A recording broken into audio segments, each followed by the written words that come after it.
Hi everyone, I just wanted to tell you my favorite thing about these crevice cleaning brushes, and that would have to be the bristles.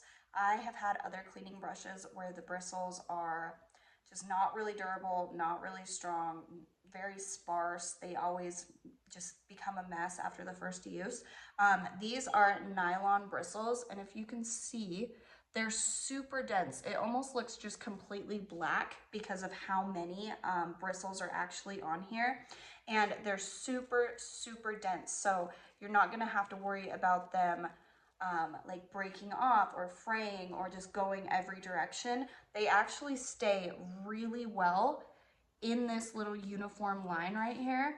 And they just hold up super, super well. And I think it's because the bristles themselves are super thick.